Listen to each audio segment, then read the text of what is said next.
दर्शकवृन्द नमस्कार। Corona virus सतर्क रहौं यस विशेष प्रस्तुतिमा यहाँहरूलाई हार्दिक स्वागत छ। म तुलसी अर्याल।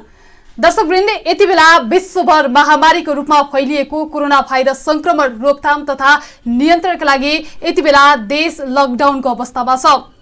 दर्शकवृन्द आज देशव्यापी लकडाउन भएको 37औं दिन पुगिसकेको छ र यति बेला यो विषम परिस्थितिमा स्थानीय तहहरूले के कसरी अगाडि बढिरहनु भएको छ, कोरोना रोकथाम र नियन्त्रणका लागि कसरी काम गरिरहनु भएको छ, यस विषयमा विशेष कुराकानी गर्नका लागि आज हामीसँग उदयपुरको रौतमाई गाउँपालिकाका प्रमुख सल्लाहकार अम्बर बहादुर रायमाझीज्यू प्रत्यक्ष हामीसँग अहिले स्टुडियोमा हुनुहुन्छ।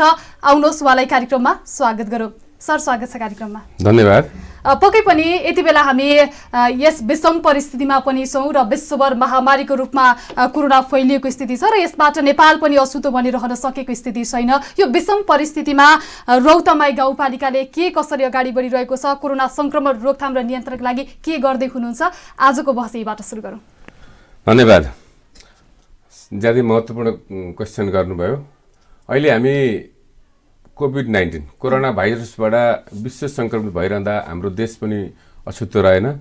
हाम्रो मुलुकमा रहेका 77वटा जिल्ला 753वटा स्थानीय तहमा मध्ये उदयपुरको रौतमाई गाउँपालिका एउटा स्थानीय तह हो, जसको भूगोलको आधारमा पहाडी भूभाग बढी ओगटेको गाउँपालिका छ र मध्यमवर्गीय परिवारहरू, ज्याला मजदुरी खाने र खालका मध्यमवर्गीय परिवारहरू बढी बसोबास गरेको गाउँपालिका भएको हिसाबले अब त्यो सदरमुकामबाट उत्तर झन्डै 21 किलोमिटर माथि पर्ने अवस्थित छ र त्यहाँ रौतमाई गाउँपालिकाको सुगमको हिसाबले भने वडा नम्बर 7 जो मुर्कुची बजार पनि छ, त्यो उत्तर छिर्ने गाउँपालिका छिर्ने प्रमुख नाकाको रूपमा पनि रहेको छ। अब त्यो रौतमाई गाउँपालिकामा अहिले छिमेकी नगरपालिका तिरुगा नगरपालिका जो सदरमुकाममा अवस्थित छ, त्यो नगरपालिकामा वडा नम्बर 3 भुल्केमा कोरोना संक्रमित भएको हुँदा छिमेकी गाउँपालिका पनि त्यसको स्वाभाविक रूपमा त्यसको केही डर त्रास समस्या सिर्जना भएको नि महसुस हुन सक्छ। यद्यपि तिरुगा नगरपालिकाको अब छिमेकी गढी गाउँपालिकाको छिमेकी र उत्तर लिम्चुवा गाउँपालिका जाने बाटो पनि त्यही रौतमाई गाउँपालिका भएको हुँदा अब त्यहाँ मान्छेहरूको आवाजावत गर्ने जाने अवस्था त्यही बाटो भएको हुँदा र हिन्डुल गर्न पनि त्यही गाउँपालिकाको मूल बाटो प्रयोग गर्नुपर्ने भएको हुँदा अहिले गाउँपालिकामा एक किसिमको मनोवैज्ञानिक खालको केही अब मान्छेहरूलाई अलिअलि त्रास सिर्जना भएको अवस्था छ। यद्यपि अब त्यो अवस्था हुँदाहुँदै पनि स्थानीय तहका जनप्रतिनिधि, अब वडाका जनप्रतिनिधि, अब सम्बद्ध सामाजिक सङ्घ संस्थामा कार्यरत मान्छेहरू, अब विभिन्न क्षेत्रमा कार्यरत अन्य समुदायहरूको संयुक्त पहलमा त्यसलाई अब व्यवस्थापन गर्न सकिएको अवस्था छ र व्यवस्थापन गर्दै लगिएको अवस्था पनि छ। र दोस्रो पाटोमा चाहिँ कम्तीमा केही समयको लागि बाहिरका मान्छेहरू चाहिँ आगमन गर्न नदिने र पराईका मान्छेहरू बाहिरबाट आएका मान्छेहरू छन् भने कम्तीमा क्वारेन्टाइनमा बस्ने अथवा केही राम्रो अवस्था छ भने होम क्वारेन्टाइनमै राख्ने व्यवस्था पनि मिलाएको अवस्था छ। र अहिले रौतमाई गाउँपालिकाले चाहिँ यो स्वास्थ्यलाई अहिले मानव जातिकै स्वास्थ्यमै ठुलो समस्या आइरहेको हुँदा रौतमाई गाउँपालिका गाउँवासी आदरणीय दाजुभाइ दिदीबहिनी र छिमेकी गाउँपालिकालाई सचेतनाको रूपमा अगाडि बढाउँदै रौतमाई गाउँपालिकाले 2टा मुर्कुची बजारमा एउटा हेल्प डेस्क, वडा नम्बर 7 जो मुर्कुची बजार भन्छन् र वडा नम्बर 6 को रौता पोखरी जो धार्मिक पर्यटकको हिसाबले पनि अति सुन्दर ठाउँ छ, त्यहाँ हेल्प डेस्क राखिएको छ। यता गाईघाटतिरबाट जाने मान्छेहरूलाई चाहिँ माथि हेल्प डेस्कमा चेक जाँच गर्ने र तल मदन भण्डारी राजमार्ग भएर मुर्कुची छिर्ने मान्छेहरूलाई त्यहाँ मुर्कुची बजारमा चाहिँ हेल्प डेस्कमा चेक गरेर चाहिँ पठाउने व्यवस्था गर्छ। कुनै संक्रमित देखेको अवस्था रहँदाखेरि अब क्वारेन्टाइनमा राख्ने पनि व्यवस्था मिलाइएको अवस्था छ। त्यो व्यवस्था छ र संक्रमित नभए पनि तपाईँहरू होम क्वारेन्टाइनमा बस्दिनुहोस् भनेर गाउँपालिका र त्यहाँको स्थानीय सबै सहयोगीहरूले र प्रहरी प्रशासनको संयुक्त सहयोगमा चाहिँ यसरी निरन्तर अघि बढिरहेको अवस्था छ। तेस्रो रौतमाई गाउँपालिकामा 9वटा स्वास्थ्य चौकीहरू छन्। स्वास्थ्य चौकीहरूलाई आवश्यक केही थर्मागन केही पिपी सामग्रीहरू दिएर प्रत्येक वाडामा पनि त्यो यो कोरोना सम्बन्धी चेकलाई चाहिँ अब स्थानीय साधन स्रोतले भ्याएसम्म र सङ्घीय र प्रदेश सरकारले प्रदान गरेका दिएका सर्कुलर अनुसारको कामहरू अघि बढिरहेको अवस्था छ र यसरी हेर्दाखेरि केही मान्छेहरू केही बाहिरबाट आएका मान्छेहरू केही क्वारेन्टाइनमा अहिले पनि केही मान्छेहरू 18-19 जना जति मान्छेहरू हिजो अस्तिसम्मको मितिमा चाहिँ उहाँहरू के अरे क्वारेन्टाइनबाट घर गइसक्नु भयो आफ्नो घर र अहिले रौतामाई गाउँपालिका वडा नम्बर 7 मा क्वारेन्टाइन निर्माण गरिएको छ, वडा नम्बर 2 मा क्वारेन्टाइन निर्माण गरिएको छ, वडा नम्बर 5 मा क्वारेन्टाइन निर्माण गरेको छ र आवश्यकता अनुसार त्यो क्वारेन्टाइनलाई विस्तार गर्ने पनि सोच बनाएको छ। यतिखेर चाहिँ वडा नम्बर 7 को मुर्कुजी राजावासमा त्यहाँ हेल्थ पोस्ट चौकी छ, त्यहाँ राजावासमा र बजारमा गएर 2 ठाउँमा चाहिँ क्वारेन्टाइनमा झन्डै 51 जना जति मान्छेहरू क्वारेन्टाइनमा रहनु भएको छ। उहाँहरूलाई आवश्यक व्यवस्थापन सहजीकरण गाउँपालिकाले गरेर क्वारेन्टाइनमा राखेर कतिपय स्थानीय तहले निर्माण गरेका जुन क्वारेन्टाइन यसैगरी आइसोलेसन बेडहरू छन् ती मापदण्ड अनुसार छैनन् भन्ने जनगुनासोहरू पनि पछिल्लो समय व्यापक रूपमा आइरहेको छ। यसलाई कसरी व्यवस्थापन गरिरहनु भएको छ, कस्तो छ त्यहाँको अवस्था चाहिँ जुन आइसोलेसन यसैगरी क्वारेन्टाइनको चाहिँ? अब यो पनि महत्त्वपूर्ण कुरा उठाउनु भयो। सबैतिर गुनासो आएको छ। हामीले क्वारेन्टाइन सामान्य ढङ्गले अब एउटा मापदण्ड पुरा गर्ने कोसिस गरेका छौँ। अब यो हतारमा निर्माण गरिने चिजहरूलाई चाहिँ सकभर हामीले मापदण्ड पुरा गरेरै मान्छेहरूलाई क्वारेन्टाइनमा राखेर स्वस्थ बनाउने र उनीहरूको स्वस्थ जीवन उनीहरूको जीवनलाई अझ स्वस्थ आत्मबलका साथ स्वस्थतामा परिणत गर्ने भन्न कोसिस गरेको छ। मलाई लाग्छ त्यो ढङ्गले अघि बढेको छ। हजुर, पक्कै पनि धेरै स्थानीय तहले निर्माण गरेका क्वारेन्टाइनमा चाहिँ एकै ठाउँमा चाहिँ धेरैजनाहरूलाई चाहिँ राखिएको स्थिति पनि छ र त्यस क्षेत्रमा चाहिँ पछिल्लो समय कस्ता गुनासाहरू आइरहेका छन् भने रातिको समयमा चाहिँ उहाँहरूलाई चाहिँ एकदमै थुनेर राख्ने पनि धेरै स्थानीय तहबाट चाहिँ यस्ता जनगुनासाहरू पनि आइरहेका छन् र त्यसमा चाहिँ सुरक्षाकर्मी यसैगरी स्वास्थ्य कर्मीहरूको पनि पहुँच नपुगेको भन्ने, त्यसैगरी खाना बस्नको पनि राम्रो व्यवस्था नभएको भन्ने पनि गुनासो आइरहेको छ। यी विषयमा चाहिँ कतिको ध्यान दिनुभएको छ? क्वारेन्टाइन निर्माण गर्ने सवालमा सुरक्षा का साथीहरू र स्वास्थ्य कर्मी साथीहरूको सल्लाह बमोजिम क्वारेन्टाइन निर्माण गरिएको छ र क्वारेन्टाइनमा बस्ने मान्छेहरूलाई जो क्वारेन्टाइनमा रहनु भएको छ उनीहरूलाई एउटा नियम पालना गर्ने र सोही अनुसार चाहिँ तपाईँहरू बस्दिनुस् र आवश्यक अप्ठ्यारा कुराहरूलाई चाहिँ कम्तीमा स्वास्थ्यकर्मी मार्फत सुरक्षाकर्मी मार्फत र त्यहाँ सहयोग गर्ने सहयोगी मार्फत तपाईँहरूले अघि बढाउन सक्नुहुन्छ भन्ने हिसाबले उहाँहरूलाई पनि आग्रह गरिएको अवस्था छ।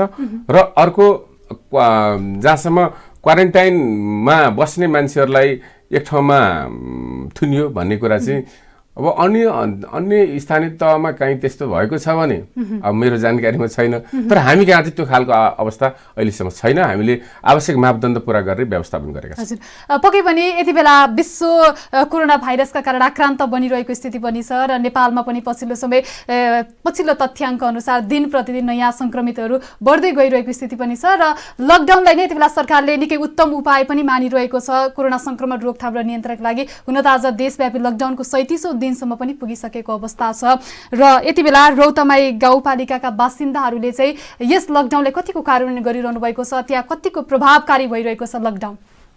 वास्तवमा अब यो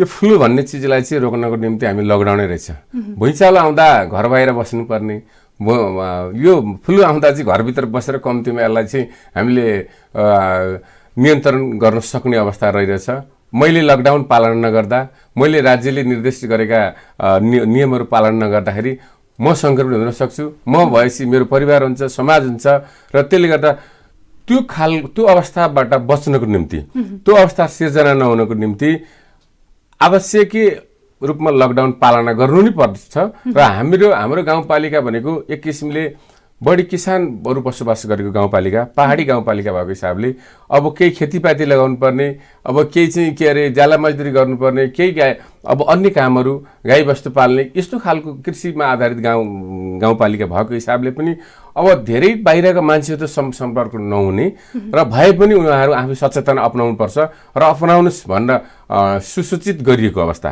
रहेको हुनाले अब र प्रशासन र स्थानीय तहको पनि अलि बढी मोनिटरिङ भइरहेको अवस्था हुँदाखेरि रौतामाई गाउँपालिकामा लकडाउनको पूर्ण रूपमै पालना भएको अवस्था छ अहिलेसम्म। पक्कै पनि अहिले सरकारले मैले अघि पनि भने लकडाउनलाई चाहिँ निकै उत्तम उपाय पनि मानेको छ कोरोना संक्रमण रोकथाम र नियन्त्रणका लागि भने। अर्कोतिर लकडाउनका कारण जुन गरिब विपन्न वर्गहरू निकै प्रत्यक्ष मारमा पनि परिरहेको स्थिति छ, उहाँहरूलाई पछिल्लो समय हातमुख जोड्न निकै धौधौ भइरहेको अवस्था पनि छ। उहाँहरूका लागि विशेष गरी अहिले रौतामाई गाउँपालिकाले के कसरी व्यवस्थापन गरिरहेको छ यसबारे पनि प्रश्न पारिदिनुहोस् न।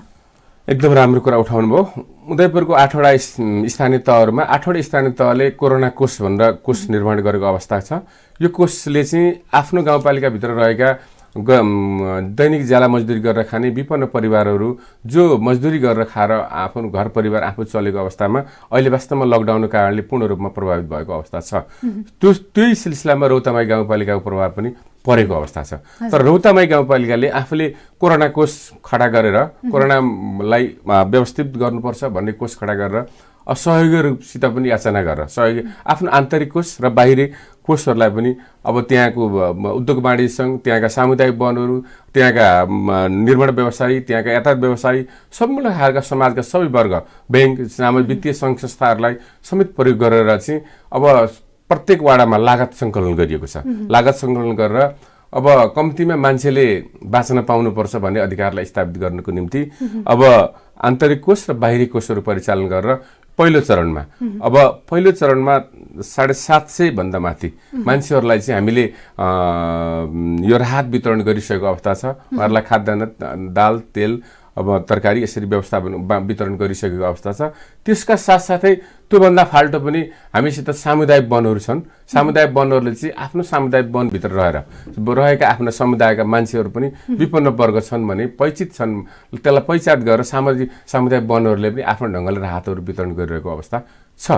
अब यो पहिलो चरणमा हामीले यसरी राहतहरू वितरण गरेर कम्तीमा त्यो एउटा कार्य पुरा गरेका छौँ र अब केही छुटेका र त्यतिले मात्रै भएन, अहिले 37औं 38औं दिन हुन लागिसक्यो लकडाउनको अवस्था, 36-37 दिन भएको हिसाबले अब फेरि दोस्रो चरणमा पनि हामीले अब छुटेका र त्यसमा अरू केही परेको छ भने अब दोस्रो चरणको लागत सङ्कलन गरेर चाँडै नै अब फेरि राहत वितरण गर्नेमा गइरहेका छौँ र रौतामाई पालिकाका सबै ज्याला मजदुरी गरेर खाने, दैनिक उसमा काम गरेर खाने मान्छेहरूलाई अब छुटेको र उसलाई चाहिँ दोस्रो चरणमा हामी राहत वितरण गरेर त्यो सहयोग पुर्याउने उसमा छौँ। हजुर, पक्कै पनि यहाँले पनि भनिहाल्नु हो पहिलो चरणको राहत वितरण सकेर अब दोस्रो चरणमा प्रवेश गर्ने तयारीमा छौँ भनेर यहाँले पनि भनिसक्नु भएको छ। र विशेष गरी यो राहत वितरणमा चाहिँ पछिल्लो समय के देखिएको छ भने धेरै स्थानीय तहहरूमा चाहिँ राहत वितरणमा चाहिँ अलिकति विवादित पनि भएको छ। यो अनियमितता भए भन्ने जनगुनासाहरू पनि पछिल्लो समय धेरै आइरहेका छन्। जुन एउटा वास्तविक पीडित हो जसले पाउनुपर्ने राहत उसले नपाएर चाहिँ अन्य व्यक्तिहरूले पनि पाइरहेको भन्ने जनगुनासोहरू पनि आइरहेको छ।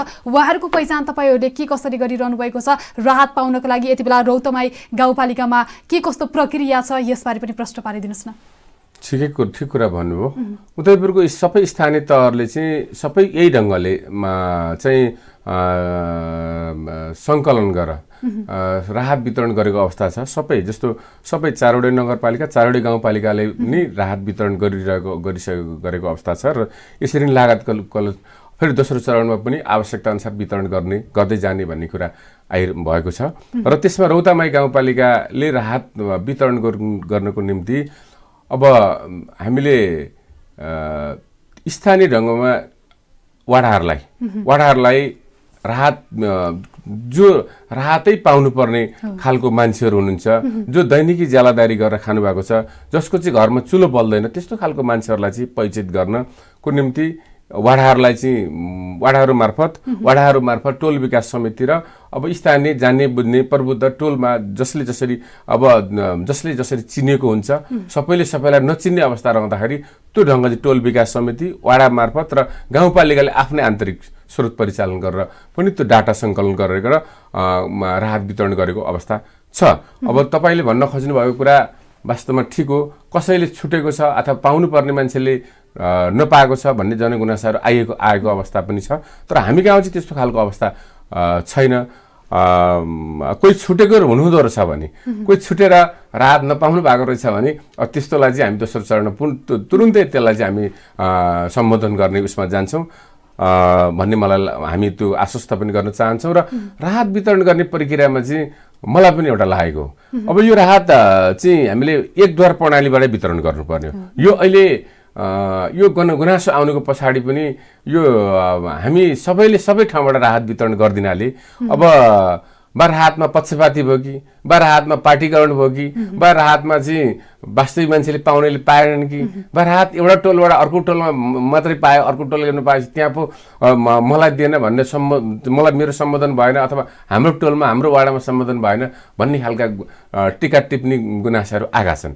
अब यो कुरालाई सम्बोधन गर्नको निम्ति अब सकेसम्म स्थानीय तहले हामीले त्यो कोसिस पनि गरिरहेछौँ। सकेसम्म सबै स्थानीय तहले अब चाहिँ एकद्वार प्रणालीवाला अब राहत वितरण गरिदिन पाँदैन। वास्तविक ठाउँमा राहत पनि पुग्थ्यो र राहत वितरणको अभिलेख राख्ने र योगदान गर्ने योगदानकर्ताहरूको पनि उचित मूल्याङ्कन गर्न सम्मान गर्न सकिन्थ्यो र त्यो गर्ने वातावरण चाहिँ अब बनाउनु पर्छ यो भन्ने मलाई लागेको छ। हजुर, पक्कै पनि पछिल्लो समय यो लकडाउन कहिलेसम्म त्यो निश्चित पनि छैन, दिन प्रतिदिन यो थपिँदै गइरहेको स्थिति पनि छ नयाँ संक्रमितका कारण। अब यो कहिलेसम्म भन्ने निश्चित पनि छैन र आज देशव्यापी लकडाउनको 37औं दिनमा पनि पुगिसकेको स्थिति छ।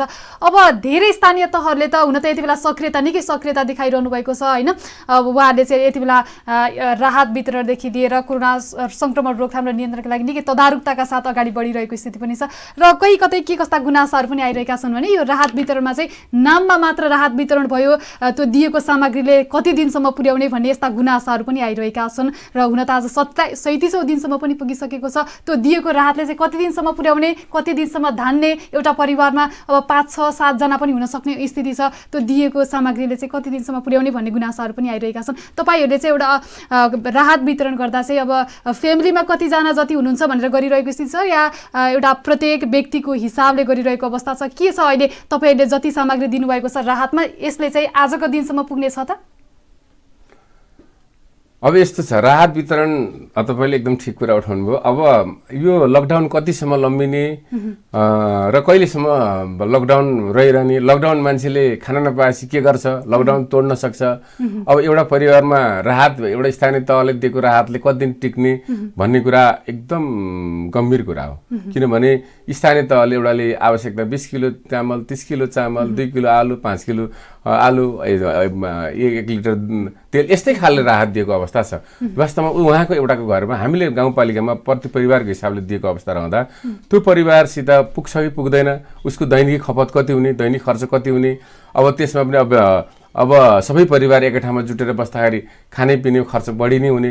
अब यो हिसाबले यो हामी कहाँ मात्रै होइन, अहिले मुलुकमै सङ्कट गम्भीर अवस्था निर्माण भएको छ र यसलाई चाहिँ हामीले रौतामाई गाउँपालिकाले चाहिँ अब यसलाई उत्पादनसँग जोड्नुपर्छ भन्ने खालको मोटामोटी सल्लाह भएको छ। जस्तो अहिले विकास निर्माणको अलिक गति लिने समय थियो। अब अहिले धेरै निर्माणका कामहरू जस्तो अब आर्थिक वर्षको अन्त्य हुन लागेको, अब सङ्घीय प्रदेश र स्थानीय तहका आफ्नै विकास निर्माण कामहरू पनि सक्नुपर्ने र त्यो विकास निर्माणको पैसाहरूलाई चाहिँ तपाईको चाहिँ अब नसक्ता फ्रिज हुने र फर्केर जाने, जनताले विकासको अनुभूति गर्न पाउने अवस्था हुँदाखेरि अब धेरै उपत्यकाबाट बाहिर जानुभएका, त्यहीँ बसेर जाला मजदुरी गरेर खानुभएका मान्छेहरू र अब जो कामसँग सम्बन्धित कामै जोडेर आफ्नो दैनिकी चलाउनु भएका मान्छेहरूलाई चाहिँ र मात्रै नभएर अब त्यहाँ आय आर्जनको एउटा स्रोत निर्माण गर्नको निम्ति अब हामीले मोटामोटी अब लकडाउनको कारणले पूर्ण रूपमा सल्लाह चाहिँ भइसकेका छन्, तर मोटामोटी यसो कुरा हुँदा चाहिँ अब मान्छेहरूलाई उत्पादनसँग जोड्नुपर्छ र उत्पादनसँग जोड्नु भनेको अहिले त्यहाँ भएका विकास निर्माण हुने सबै खालका विकास निर्माण जे हुन्छन् ती विकास निर्माणलाई चाहिँ कम्ती भएका अहिले मेसिन औजारहरू प्रयोग नगरिकन अब एउटा राज्यको निर्देशन र सामाजिक दूरी कायम गरेर सामाजिक दूरी व्यवस्थापन गरेर अब त्यो मान्छेहरूलाई चाहिँ कम्तीमा त्यो उत्पादन त्यो रोजगारसँग जोड्ने र रोजगारसँग जोडेर चाहिँ कम्तीमा एउटा राहतको प्याकेज पनि हामीले दिने र उसले चाहिँ आय आर्जनको व्यवस्थापन सामाजिक दूरी कायम गरेर राज्यले अहिले निर्दिष्ट गरेको कुराहरूलाई चाहिँ कम्तीमा सुरक्षाको प्रत्याभूति हुने गरेर चाहिँ त्यो विकास निर्माणसँग जोडेर उसलाई चाहिँ रोजगारमूलक बनाउने र त्यो रोजगारमूलक बनाइसकेपछि उसले कम्तीमा आफूले बाँच्न सक्छ भन्ने खालको अवधारणा विकास गर्नुपर्छ कि भन्ने लागेको छ एउटा। अब उसित पैसा त भयो, तर अब अहिले खाद्य सङ्कटको अवस्था पनि आइरहेको छ, खाद्य सङ्कट आउन सक्ने सम्भावना पनि भइरहेको छ। त्यसो भएको हिसाबले हामीले त्यहाँको स्थानीय तह भएका स्थानीय तहमा चाहिँ अब कि त स्थानीय तहले व्यवस्थापन गर्ने कि होइन भने स्थानीय तहले अब गर्न हामी नगर्दाखेरि त्यहाँ उद्योग वाणिज्य सङ्घ सक्रिय छ। उद्योग वाणिज्य सङ्घलाई अब त्यहाँ भएका वित्तीय संस्था सहकारीहरूलाई कम्तीमा तपाईँहरूले हाम्रो पालिकामा पुग्ने 3 महिना 4 महिना पुग्ने खाद्यहरू स्टक गरिदिनुहोस्। जो मान्छेले रोजगारी गरेर त्यही स्थानीय तहमा काम गरेर कमाउँछ त्यो पैसा त उसले किनेर कम्ती खान पाउने एउटा सुलभ र सहज मूल्यमा कम्तीमा हामीले त्यो गरौँ भन्ने खालको गरेर उसलाई चाहिँ कम्ती राहत पुगोस् र उसका मागहरूलाई उसका अप्ठ्यारोलाई सम्बोधन गर्न सकियोस् भन्ने हिसाबले हामीले त्यो एउटा कन्सेप्ट विकास गरेर अघि बढ्ने कोसिस गरेर छौँ र अब त्यो सुरु पनि हुन्छ। हजुर, पक्कै पनि यो त राहतको कुरा भयो र पछिल्लो समय लकडाउनका कारण अब कालो बजारी पनि मौल्याएको स्थिति छ। खाद्यान्नमा मूल्य वृद्धि भइरहेको आम नागरिकहरूले दिन प्रतिदिन गुनासो पनि गरिरहनु भएको छ। यस किसिमका चाहिँ गुनासाहरू बढीभन्दा बढी सुनिएको छ पछिल्लो समय। यसको बजार अनुगमन कसरी गरिरहनु भएको छ, के छ अवस्था, त्यहाँ खाद्यान्नमा मूल्य वृद्धि भइरहेको स्थिति छ या छैन, के छ अवस्था, यसबारे पनि प्रश्न पारेको छ। अहिले रौतामाई गाउँपालिकामा अब हामीले त्यहाँको खाद्यान्न सामग्रीहरू अब छिमेकी 2 नम्बर प्रदेशतिरबाट र हाम्रो छिमेकी जिल्लै पर्छ सिरा सप्तरी र तिरुगा नगरपालिका सदरमुकामतिरबाट लाने नि गरिएको छ र अब कमै पनि लगेको अवस्था छ। अब अनुगमन अध्यक्षकै नेतृत्वमा अनुगमन भइरहेको छ। त्यो सबै सर्वदलीय गर्ने खालको छ। बेला बेलामा सर्वदलीय बैठकहरू बसेर अब के भएको छ भन्ने कुरा त्यसलाई जानकारी लिने र सर्वदलीय बैठकले नै धेरै कुराहरू डिसिजन गर्दै गरेको अवस्था रहेको हुँदा अब अहिले हामी कहाँ त्यस्तो कालाबजारी र गर्ने अवस्था निर्माण भएको छैन। अत्याधिक रूपमा त्यसरी मूल्य लिएर दिने बिक्री बिखन भएको अवस्था पनि अहिलेसम्म सिर्जना भएको छैन। अब यता कता त्यस्तो कहीँ रहेछ भने हाम्रो सूचनामा आएन, हामीले थाहा नपाएको रहेछ भने आम नागरिकले कसरी थाहा पाउनु भयो भने नागरिकले त्यो सूचना प्रदान गर्दिन। वडा कार्यालय गाउँपालिका सिधै सम्बन्धित निकायमा सूचना गर्नु, त्यसलाई आवश्यक ऐनअनुसार कारबाही गर्न गाउँपालिका तयार छ। हजुर, पक्कै पनि यति बेला लकडाउनका कारण र चौतर्फी प्रभाव परिरहेको स्थिति छ र कहीँ कतै विकास निर्माणका कार्यहरूले गति लिएको स्थिति पनि छ र भने कहीँ कतै ठप्प अवस्थामा पनि छन्। यति बेला रौतमाई गाउँपालिकामा चाहिँ विकास निर्माणको काम अगाडि बढेको स्थिति छ या ठप्प अवस्थामा छ, के छ जानकारी गराउनुहोस्। राष्ट्रिय गौरवका आयोजनाहरूलाई चाहिँ नेपाल सङ्घीय सरकारले नि अब त्यसलाई चाहिँ निश्चित मापदण्ड पुरा गरेर अब स्थानीय जिल्ला प्रशासनको पास र सम्बद्ध उसको पास दिएर चाहिँ सुरु गराउने भन्ने अवस्था छ।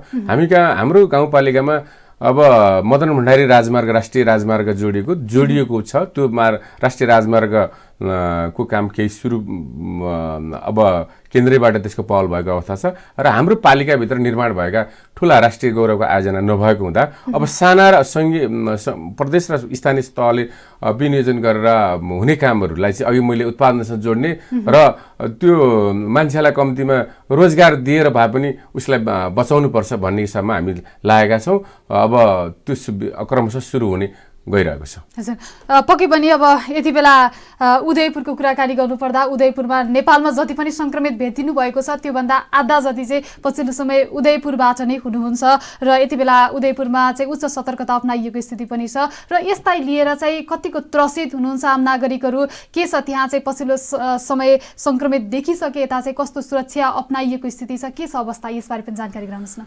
उदयपुर अहिले नेपाल अधिराज्यको नेपालकै अब सङ्क्रमित जिल्लामा परेको छ, रेड जोन क्षेत्रमा परेको छ। यहाँ सबैलाई जानकारी नै छ।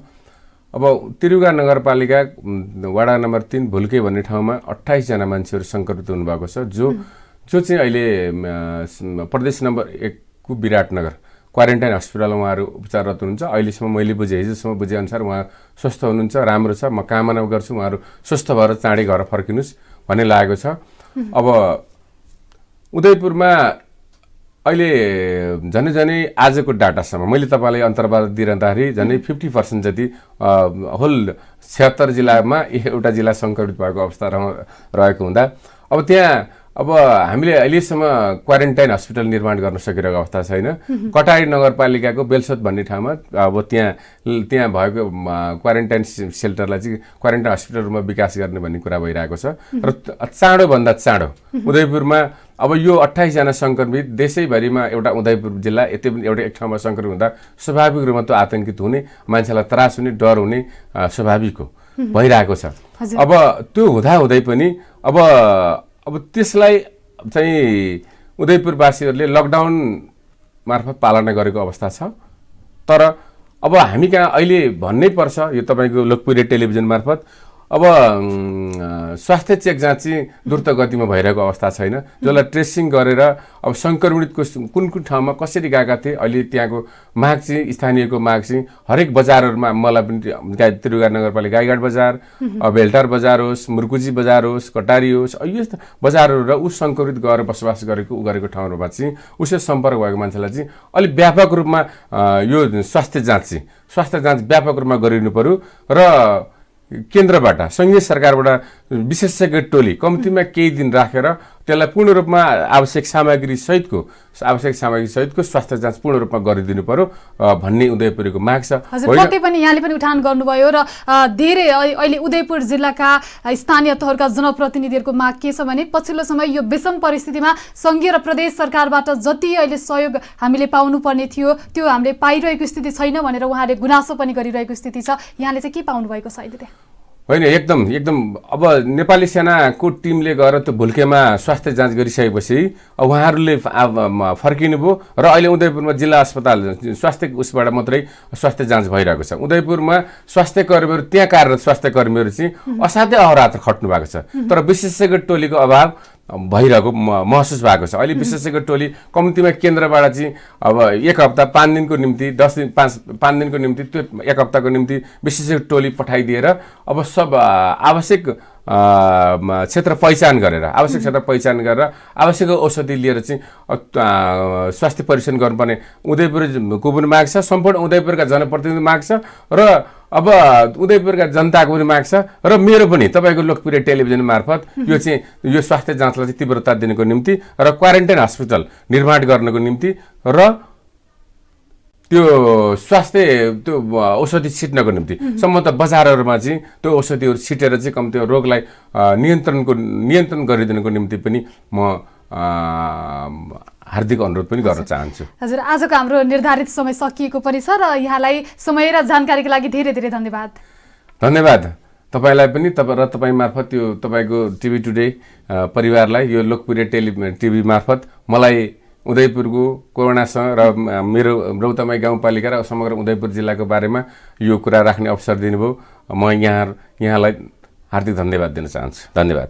दर्शकवृन्द, कोरोना भाइरस सतर्क रहौँ आजको यस प्रस्तुतिको निर्धारित समय पनि सकिएको छ। कार्यक्रमबाट म तुलसी अर्याललाई पनि बिदा दिनुहोस्। नमस्कार।